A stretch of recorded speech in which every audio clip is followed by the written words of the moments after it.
Welcome back, guys, to another Let's Play the Old Stream Farm with one of the Nation's Rage. The Bumpkin Farmer, but not for much longer. Okay, so I would like to proudly say that I am done cutting down trees for now. I have actually, well, I say I'm done, but I'm actually cutting down stumps right now. I guess you could consider that cutting down trees. Anyway, I officially finished with the tree harvester and the buffalo last night. I turned the equipment in.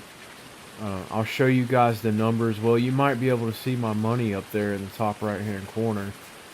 I cut down the trees that I was basically telling you that I was going to cut down in the previous episode. At the end of it, I have cut those trees down. I feel pretty satisfied, pretty happy with where it's at right now. Um, I like it. It looks good. It's definitely going to look better once I do the terraforming, but before I can do the terraforming, I'm going to have to cut the stumps down and get rid of them. But yeah, I'd like to crunch some numbers with you guys and show you, uh, how much I made altogether, versus how much I spent, and then we'll talk about what's left over with the balance there that you could see in the top right hand corner. Okay, so altogether, I can't show you this. I'm sorry that I didn't get it when I turned it in, but I spent 3.5 hours of using the tree harvester. Okay, 3.5 hours for that. Now with the buffalo, which picks the logs up, and that's what I also use to take the logs to the sawmill to sell them, I actually spent considerably more time in that. I spent 13.5 hours in that thing. In 2 days I did this. So I'm not 2 days in real life, obviously, but 2 days in the game went by as I was doing this, and I'll show you on here where you can actually see. Okay, I'm going to show you in this graph here. If you look in the column where it says income slash expenditure, you go down, you'll see, I'll just highlight it for you. It shows you the vehicle leasing cost as a total. Now, I was leasing these two vehicles for 2 days. All right, that was Friday and Saturday. It's now Sunday. On Friday, I spent a total of $73,636 on both pieces of machinery. Okay, and then yesterday I spent $59,901 on both pieces of machinery. Now that comes out to a grand total of $133,537 in leasing costs. That does not include the maintenance. Yes, I did have to pay for maintenance on the Buffalo. I used it for so long that little maintenance bar ran down to zero, and I had to go get it serviced in the middle of all this. And that was, I think that was like $3,000. Okay, I also ran out of fuel. I had to refill the Buffalo. I had to refill the tank. That, I believe, was just under $400. I can't remember exactly how much it was, but I actually did that in the last episode where I went and got fuel. Okay, so that doesn't include those two expenses. But, all right, now where I want you to point your attention at is if you go down a few more steps, you'll see where it says sold wood. And you can see where it starts on Wednesday there, and it goes to Saturday. Now, Wednesday and Thursday, that was before I purchased the lease equipment. And you can see how much I made by cutting the trees down by hand with a chainsaw and a little tipper trailer. Okay? And then if you go from Thursday to Friday, you can see how the numbers drastically went up. I mean, they just shot up. And that's a testament of how how efficient the right equipment can be with the right situation, okay? So if you add those two numbers from Friday and Saturday up, you're going to get a grand total of $795,818 that I made in 2 days.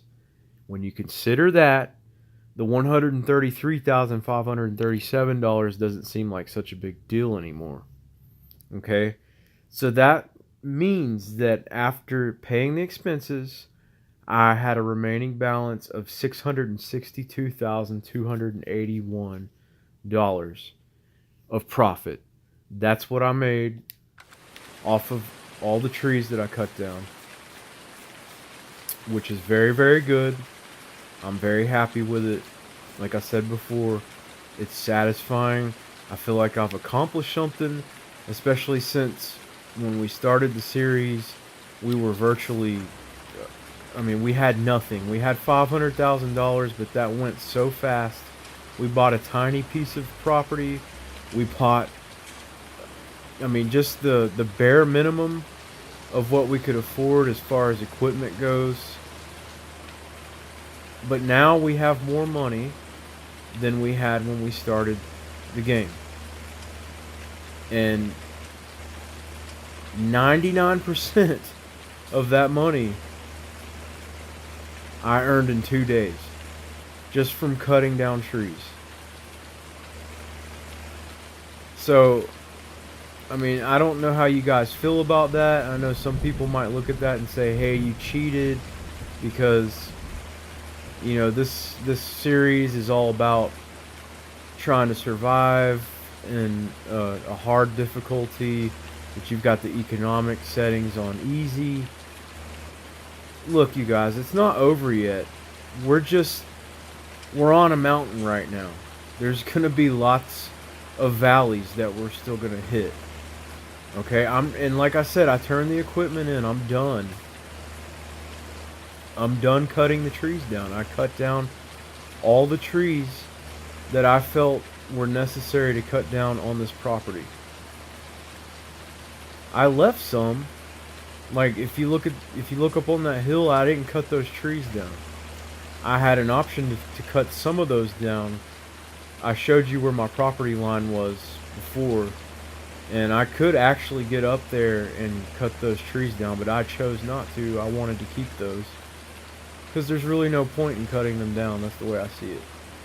We've got plenty of space now to make a farmyard with a house and animal pens and sheds and whatever else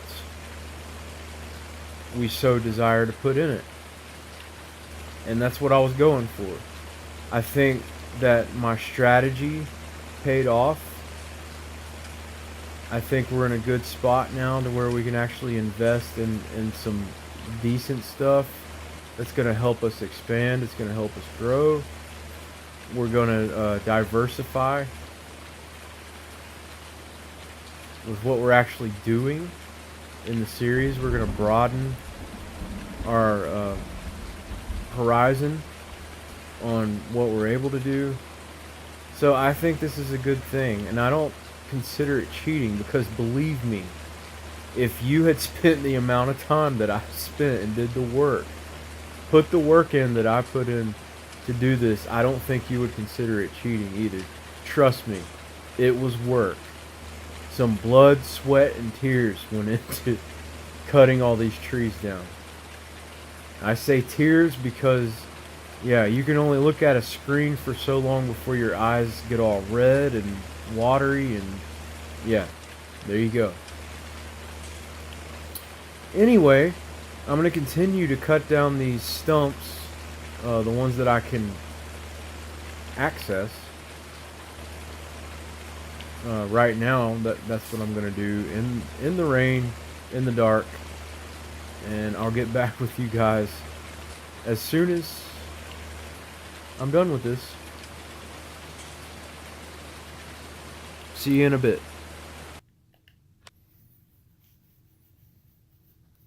Okay, so here comes the fun part. I think what we'll start out with is the farmhouse. Now,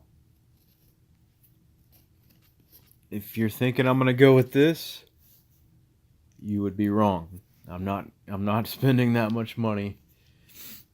At least not right now. I'm not spending that much money on a house.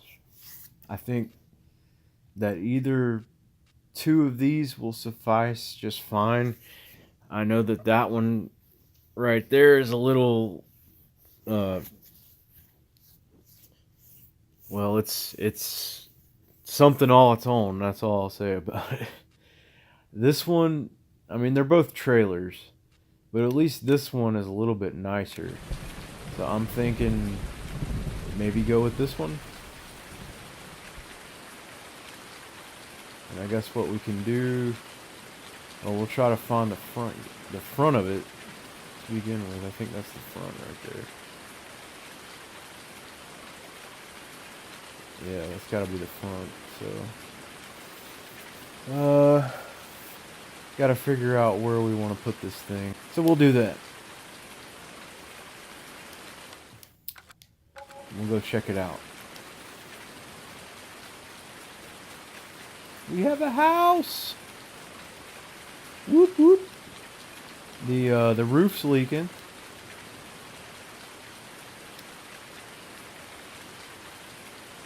That's not good. Wait a minute. This one cost $10,000 more than the other one, and the other one didn't look like the roof was leaking. That's a little messed up.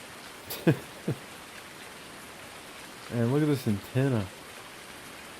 When was the last time you saw a TV antenna like that? Like he's trying to reach programs from outer space or something. An old mattress with pee stains on it. That's attractive.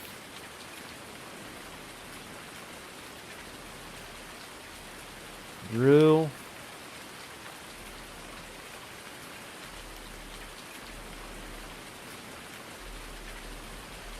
We got a pretty interesting setup here, and I guess, yeah, you just go up on the front porch to sleep. It's like a hedge trimmer right there and some rubber boots.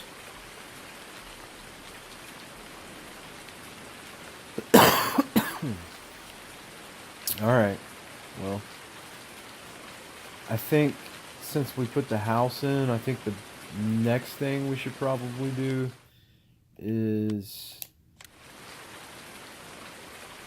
kind of make a path going to it from the gate. It looks so drastically different, you know? Because just a couple of episodes ago, this was all woods. I mean, all of it was just covered in trees and hills, and it looked like an X-track or something. Now it's flat and it's grassy and it's nice. Not saying the X-tracks aren't nice, but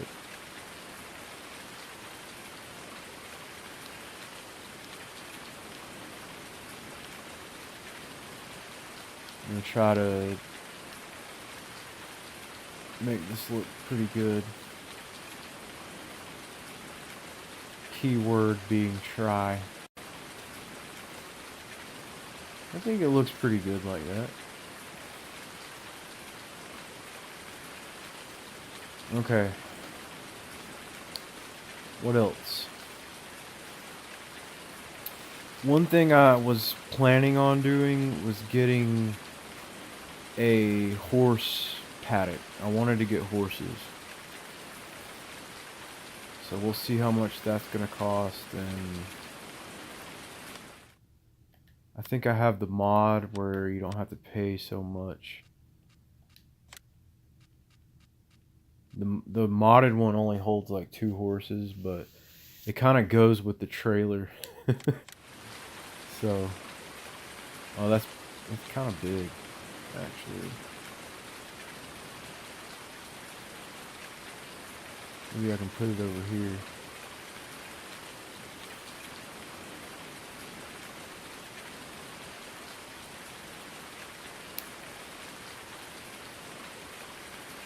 That's not too bad. Alright, now the next thing I know we're going to need is a shed. This one says it comes with a light. It's really the only place I can put it to.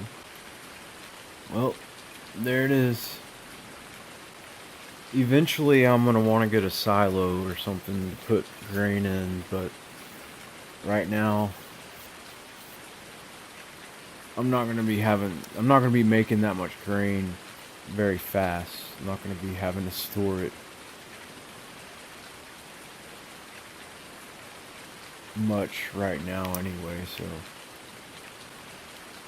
I think the next thing I want to do is look at this land, because that's definitely one thing I talked about needing to do with this money. And from this point, it's gonna start going pretty fast. So 253. I really like these 2 fields right here, and I can afford to buy them now. So see, this one's 101.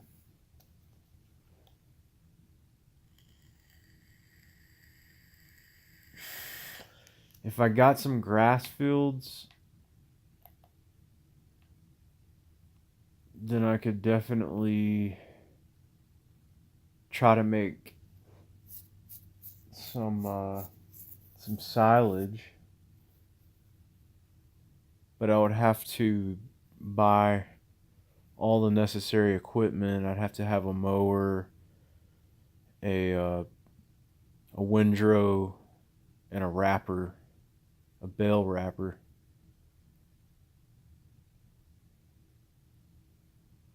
Which I could do, but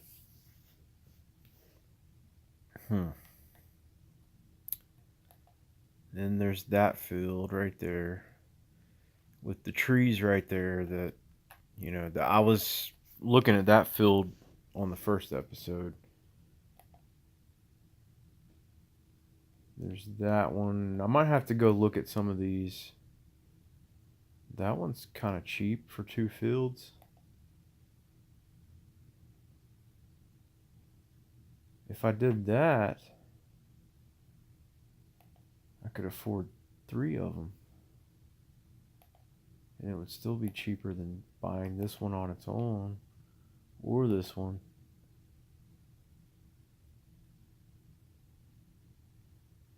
So I might actually be torn between buying these 2. Yeah, I mean, that 19 is every bit as big as 21, and 18's not that much smaller than 23. That's a pretty good price. I wonder why those are so much cheaper. Maybe we should go look at them. Find out. G6 it's a grass field. Then there's field 20 for less than $50,000.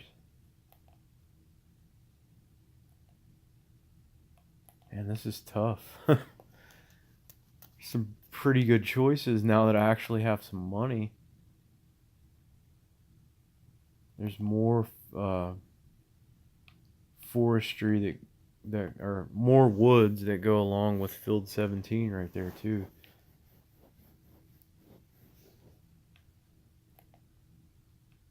That's too much. Too much. Man.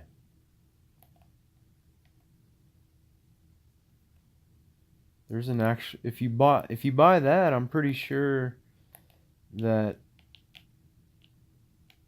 comes with a farmyard right there. I think that's what that is for 323. That's a lot of forestry right there. A lot of forest land. If you buy G12, look at all the woods that come with G12 there. That's a lot.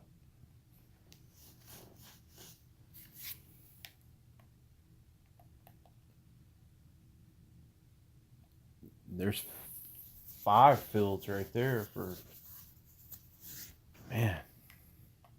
I mean, they're not that big, but it comes with a grass field too.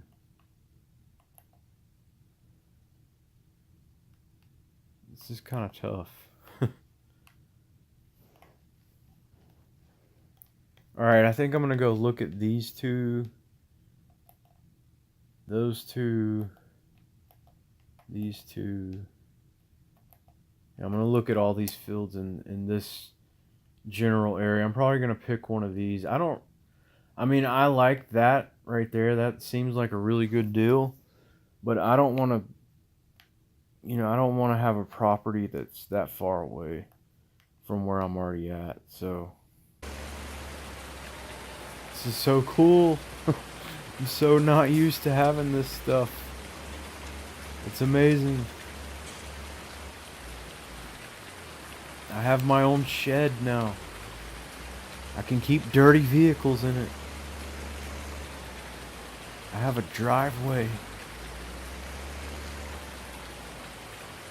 Alright, this is 21 and 23 right here. These are the 2 fields that I was complaining about on a much earlier episode where the crop was withered and it was full of weeds, and right now it seems to be cultivated, I think.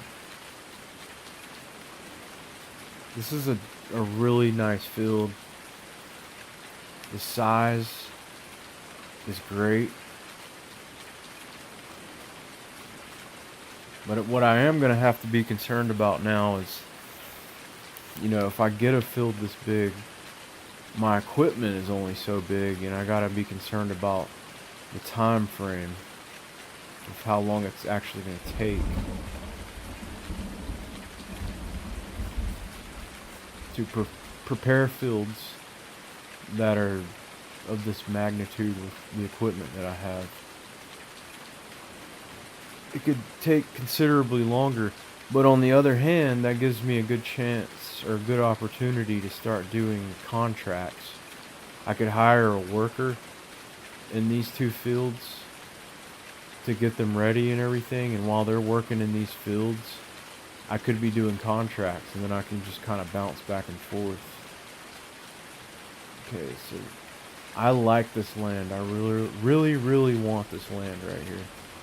And it's right across the street from the land that I already own. I like the size of it. I like everything about it, honestly. I wanted to get it from the get-go, but it was just so expensive I didn't really want to mess with it. But now I can afford it. Here's field 20. This is the arable field that is less than $50,000. Pretty good sized field.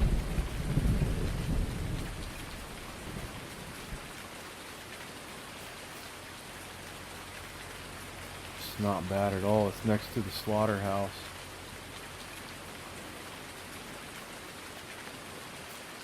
Okay, this is grass field 6 here.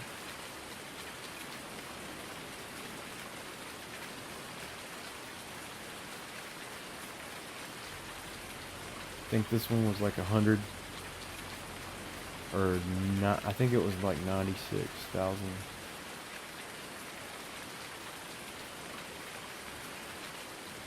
If I get a grass field, I'm gonna have to invest in the equipment that comes along with it, the mower and all the other stuff that I need for the grass field. That's another thing. I need to go ahead and get a loading wagon. Either a loading wagon or a baler. If I get a baler, I'm going to have to get a flatbed trailer. I'm going to have to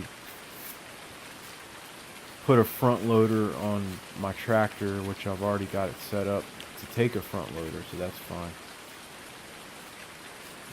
But yeah, there are some expenses that'll come along with working with grass.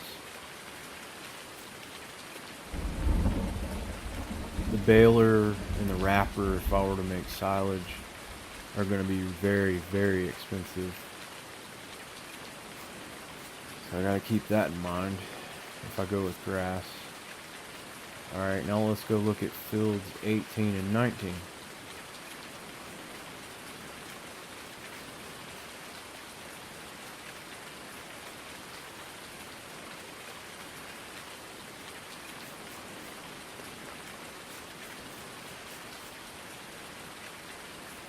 Oh, what is that, sugar beet?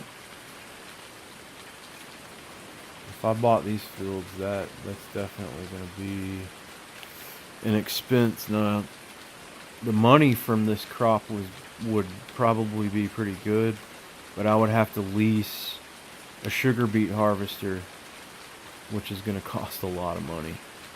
I would also have to lease a big tractor and a big tipper to put all this in, and it would take forever to harvest. This is a big field. It would take a long time to harvest all this sugar beet, but it would be a lot of money, no doubt. This one's sunflower.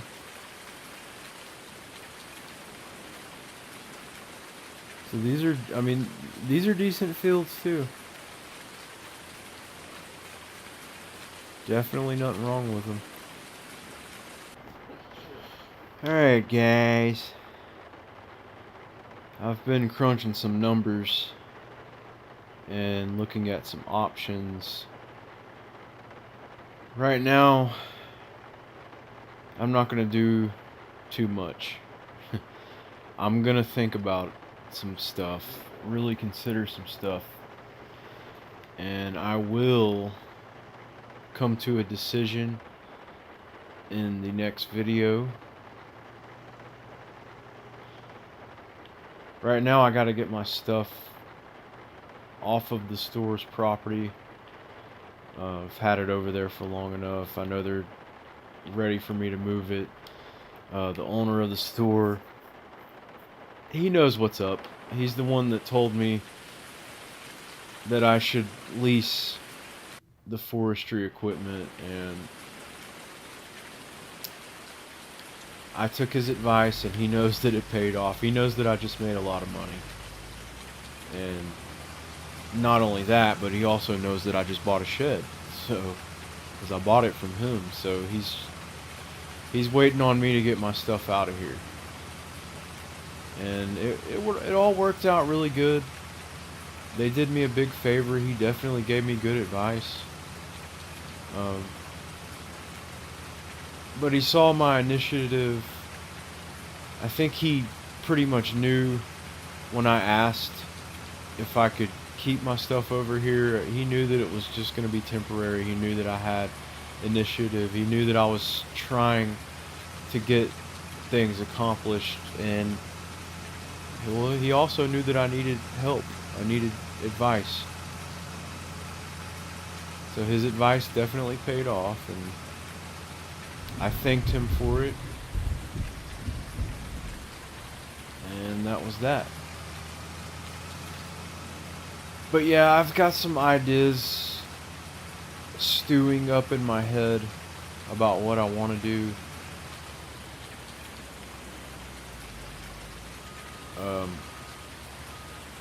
I went over some things crunch some numbers, like I said. And what I really want to do, I still don't have enough money to do it. Not yet, anyway. Isn't that funny? I have a lot of money and I'm still saying I don't have enough. Well, that's how this kind of stuff works.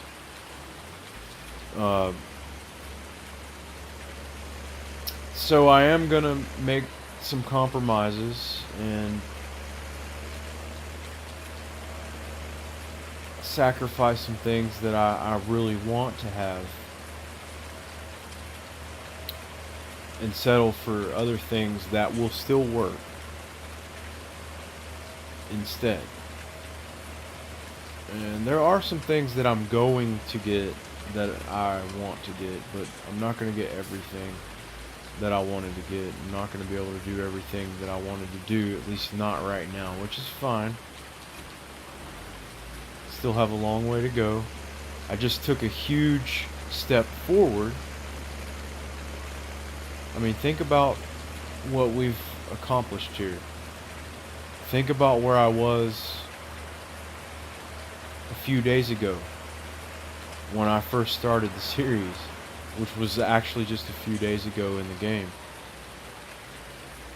I went from living in the woods, sleeping in a lounge chair, to having a good chunk of money, a house, equipment, a shed to put my equipment in. I've even got an animal pen over there that I am planning on putting a couple of forces in very soon. Actually, I'm not gonna wait to do that. I am gonna go ahead and do that because that's a really good investment with a very nice return on it that I can't afford not to do. However, there are some compromises I'm going to have to make with some of the equipment that I'm purchasing and the amount of land that I wanted to get. I can't get as much land as I initially was hoping that I would be able to get. I just can't afford it. So I'm going to have to compromise. And I'll talk more about that in the next episode. I'll go ahead and end this episode. It's been going on for long enough. But I thank you guys for watching, as always. If you are enjoying the series, this is not going to be organized right now, but it's raining and I'm just trying to get it done. And I'm also trying to end the video. So anyway, Jared here signing out with Water the Nation's Rage. Thanks for watching. Stay tuned for the next one. Like I said, we're gonna get it all straightened out in the next one, and then we're gonna get to work. We're gonna start farming for real this time. Alright, so on and so forth. I'll see you guys later.